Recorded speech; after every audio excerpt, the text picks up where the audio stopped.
They will tell you that virtue is light, that kindness is noble, that fairness is power. But that is the illusion taught to children and fools. Machiavelli knew the darker truth. He would whisper, "Virtue is not power. Virtue is camouflage. The world does not reward your heart. It rewards your mask. The man who is openly good will be used. The man who is openly cruel will be feared and destroyed. But the man who appears good while secretly calculating becomes untouchable." Imagine this. You walk into a room. Everyone smiles at you, nods at you, believes you are harmless, kind, trustworthy. Yet beneath that smile, you are measuring every face. Who can be bent? Who can be bought? Who can be broken? This is not hypocrisy. This is survival. And by the end of this video, you will understand how to wear virtue like armor, sharpen empathy into a weapon, and use kindness itself as the knife that cuts deepest. They will tell you that virtue is pure, that kindness is strength, that fairness is the highest crown of character. But Machiavelli knew better. He would whisper, "Virtue is a costume. Wear it when it serves you. Remove it when it endangers you." If Machiavelli stood beside you today, he would not command you to be virtuous. He would command you to appear virtuous. He would applaud your public smile, your gentle tone, your words of fairness. But he would remind you never to let those gestures come from weakness. He would measure whether kindness made you stronger or whether it made you prey. If compassion secured loyalty, he would wield it. If compassion exposed him to danger, he would bury it without hesitation. Hey guys, we're Strategy, based in Abu Dhabi. We use AI tools to make these concepts come to life, but it's our amazing team who goes deep, breaking down powerful philosophical ideas and showing how they really apply in everyday life. We hope you enjoyed today's content. In society, this mask of virtue becomes your shield. Step into a wedding, a dinner party, a neighborhood gathering. The moment you arrive, people judge you before you open your mouth. They decide whether you are trustworthy, respectable, or a threat.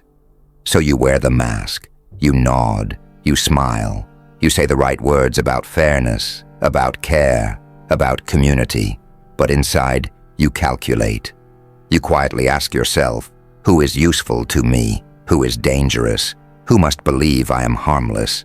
Like a fox beneath a sheep's wool, you project gentleness while silently assessing the terrain. This does not mean cold isolation. No, Machiavelli would say, play the part. Speak of fairness, but let every word be chosen with precision. Offer to help, but only in ways that buy goodwill or hide your sharper intentions. To be bluntly self-serving would make you hated. To be endlessly generous would make you used. But to be selectively generous, that is how you buy allies while keeping your power intact. Among friends, the mask is subtler.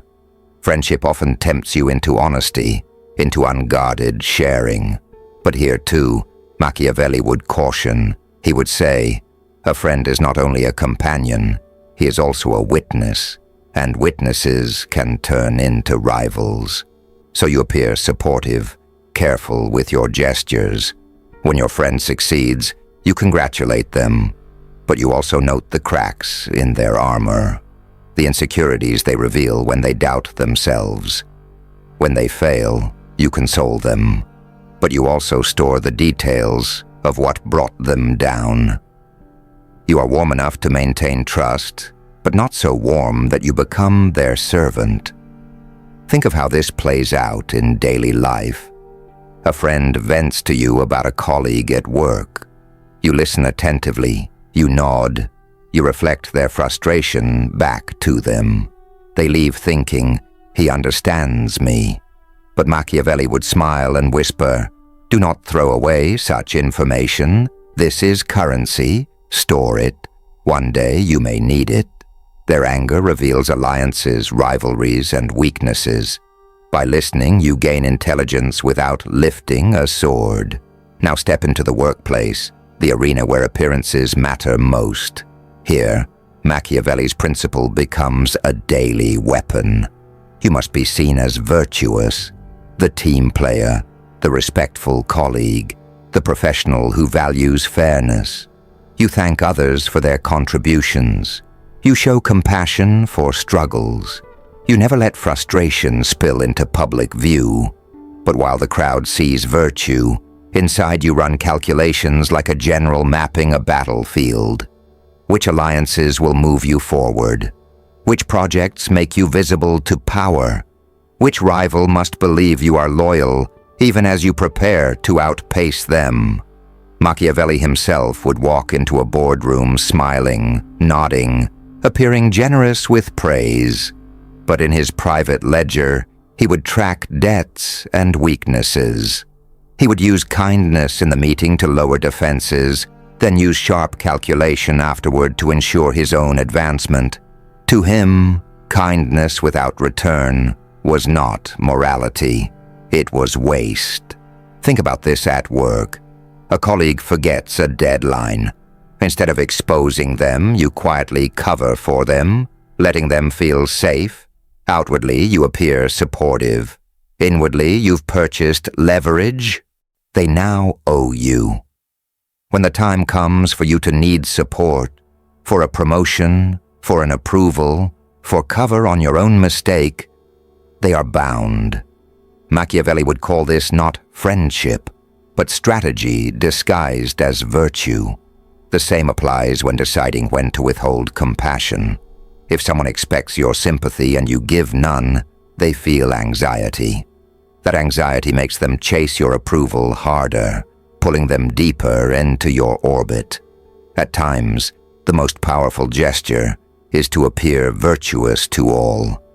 And yet, in a critical moment, deny it. This creates dependence. People who cannot predict your kindness crave it all the more. And what of reputation? Here Machiavelli's brilliance shines. He knew that power cannot endure if it is hated.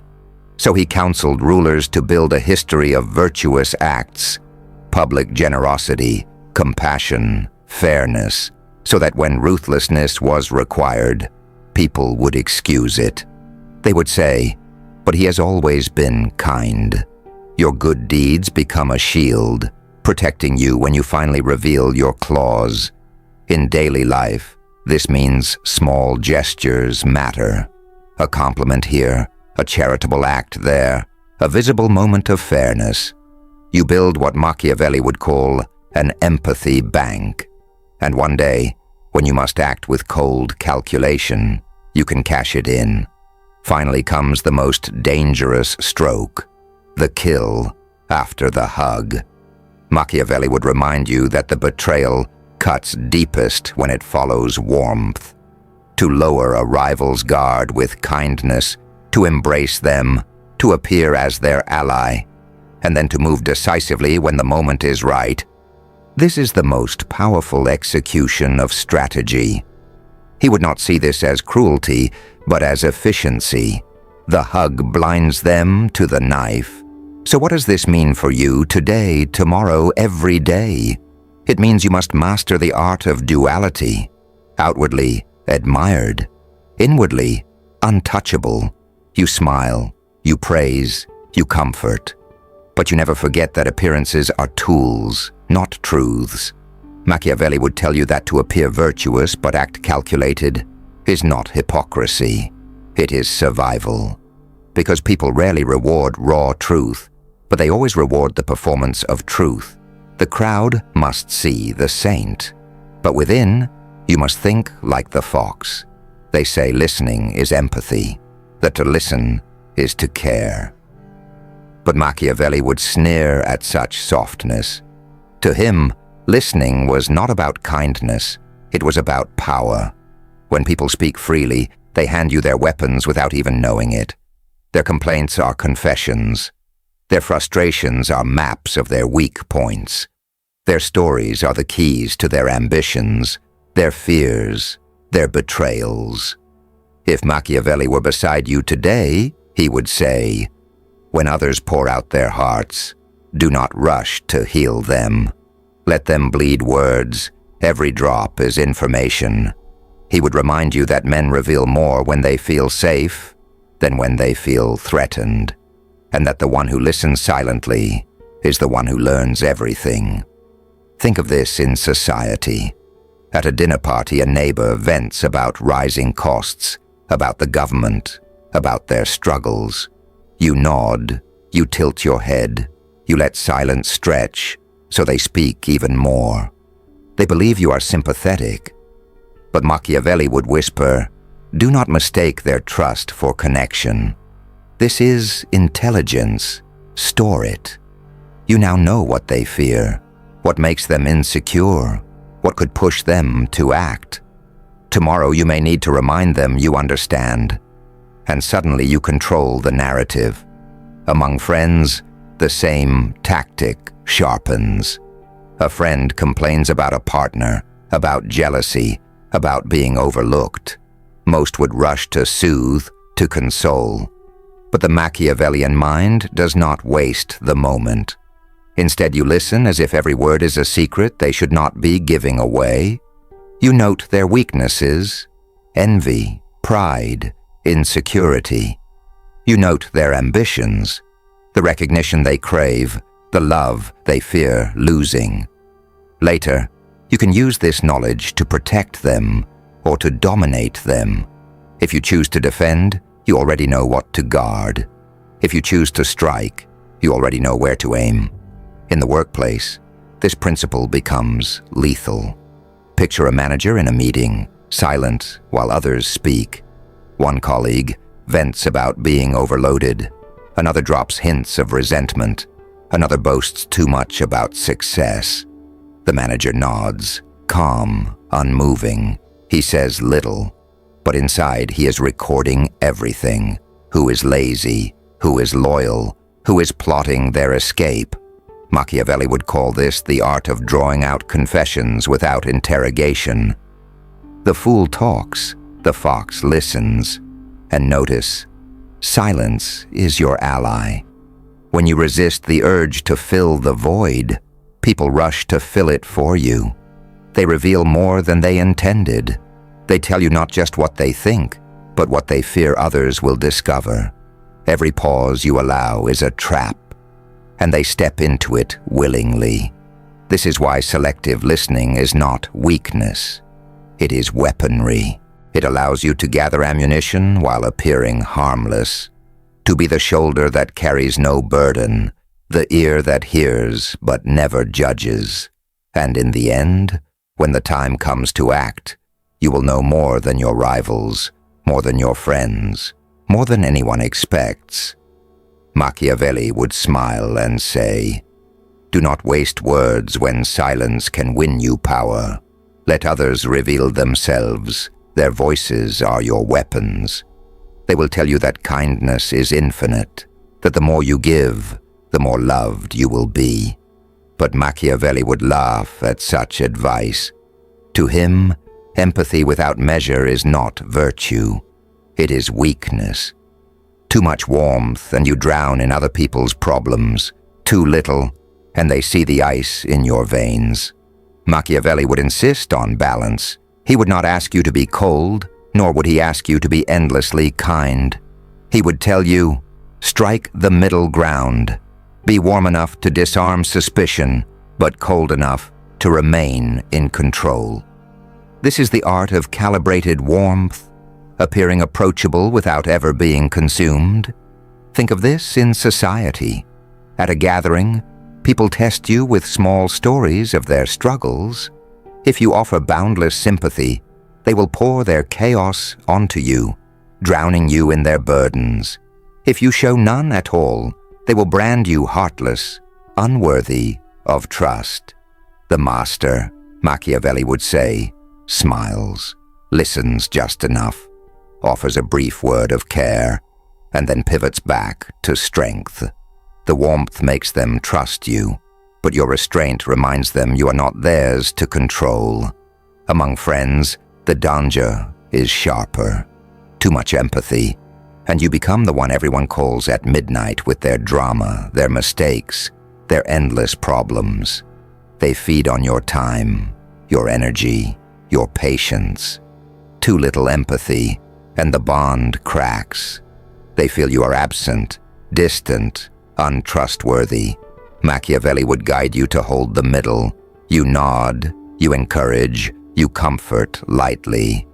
But you do not let yourself become their rescuer. Offer enough to soothe, never enough to be exploited. That is how you remain the trusted friend without being drained by their chaos. And in the workplace, calibrated warmth is pure power. A boss who offers endless sympathy becomes the parent figure, carrying the weight of everyone's failures. A boss who shows no warmth at all breeds resentment, fear, and silent sabotage. But a boss who delivers measured encouragement, recognizing effort without overexposing emotion, offering praise without losing authority, becomes respected, trusted but never exploited, liked but never mistaken for weak. Machiavelli would stand in the boardroom and say, "Be generous with your smile, but sparing with your soul." The crowd must see a leader who understands them, yet never a leader they can manipulate. The golden middle ensures you are approachable enough to gather loyalty, but distant enough to maintain power. To master calibrated warmth is to master the balance between empathy and control. Appear caring, but never lose yourself in care. Appear human, but never lose your throne. They say a true friend helps you solve your problems. That a leader must rescue, must fix, must bear the weight of others. But Machiavelli would shake his head. To him, solving someone else's problems is not generosity. It is surrender. You do not fix, you absorb. You let them pour their chaos into you, then you give nothing back but silence. And when they leave, they feel lighter, but still chained to you. Machiavelli understood that dependence is power. When people see you as the one who rescues them, they eventually outgrow you. Gratitude fades. But when they see you as the only one who listens, a shoulder that never tires, a safe place where they can unload, their dependence deepens. They return again and again, seeking relief, and every return tightens the bond until they cannot imagine life without your presence. Look at this in society. Someone vents about politics, about rising costs, about the frustrations of life. You nod. You let them speak. You don't debate. You don't offer solutions. And when they stop, they sigh with relief. They walk away thinking you understood them, even though you gave them nothing. Machiavelli would whisper, "They will come back to you, because you gave them the illusion of refuge." You have become their release valve, their emotional anchor, without ever spending your energy fixing their world. Among friends, this principle sharpens.